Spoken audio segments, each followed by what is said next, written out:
Hi, this is Dr. Martina, your sexuality expert, with the topic of attraction today. Attraction. When does attraction kick in? Why is it important? Well, we each have an arousal reflex that we're born with.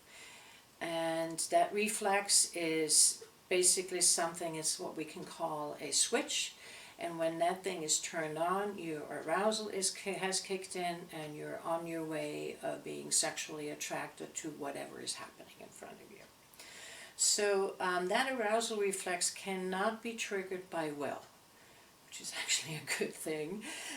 It gets triggered by, it requires a certain stimulation.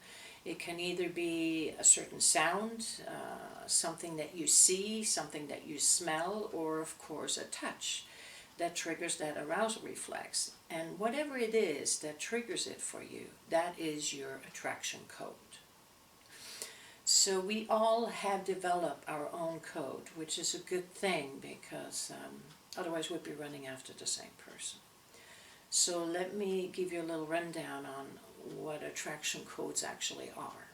There's three important points I would like to bring across, and that is, the first one is that a sexual attraction code is either genital or affective codification that can trigger the arousal reflex.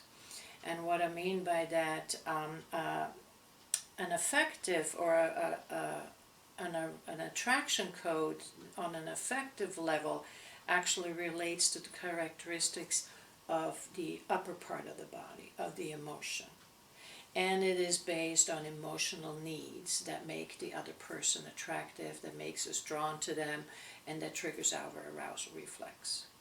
And then we have the other part of these polarities, and that is the attraction code that on a genital level, and that relates to characteristics, as you probably imagine, of the lower part of the body, the genital region of the body, and it is based on sexual needs that make other people attractive to us and that trigger our arousal reflex. So those are polarities with attraction codes. The second thing I want to explain to you, the sexual attraction code includes a broad spectrum of a person's codification. It can have gestures in it, it has actions in it, how a person articulates themselves, the rituals around it, characteristics, and of course body features. It is broad and colorful, just like we all are broad and colorful. And the third thing is that sexual attraction codes develop and change over time. So this is not set in stone, which is also a good thing, because otherwise we'll never be able to evolve and get older with our lives and bring our sexuality along with them. What we have is, with the attraction codes, we have actually a register, we have a scale. And this is when the problem comes in, and this is a place where you can actually, if you're looking into this, you can find out, okay, how do I broaden my attraction code if my husband all of a sudden is not attractive to me anymore? This actually can be done, and it can be learned with some professional help. So the register is, on one side, the attraction code is exclusive, meaning nothing else but a 5'10" blonde woman will turn you on. And on the other side of the spectrum, it's undetermined and undefined, meaning anything goes.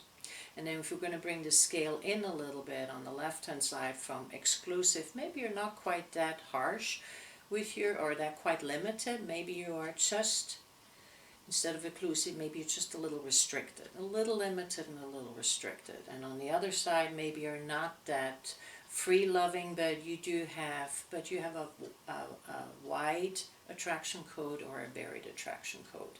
And then in the middle we have preferred.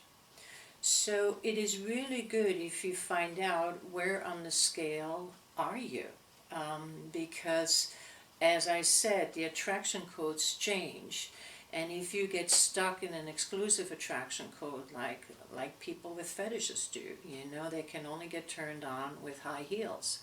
If you get stuck in there, then it really limits your possibility for a sexually fulfilling life. Some people may argue that who have that fetish, but I'm just talking about the broad spectrum of the population. Some clarifications before I close up about the attraction codes. They do, like I said, and I want to mention that again, they do change with time and age and life circumstances, which is great because the more fluid we are, the better our sexuality can be. It is also, it changes, this is interesting, it changes with the relationship that you have with your own body, with your self-perception. So if you start feeling good about your body, even so it has wrinkles or it ages, but you still have a good and healthy relationship, you can move from an exclusive attraction code into a more preferred one and make more room. And then it also, the other clarification I wanted to say is that attraction codes are influenced to various factors. So you're not completely free in deciding what kind of code you want, because culture has an influence on it, familiar and social influences, and learning steps. How much do you know your sexuality, or how rigid you are within your sexuality. So those are definitely an influence of your code. But the bottom line is that attraction is something that is unique, that changes, that can be learned, that can be broadened, and it is not all set in stone. So if you need any help with that, feel free to contact me. Thank you so much for listening. Bye.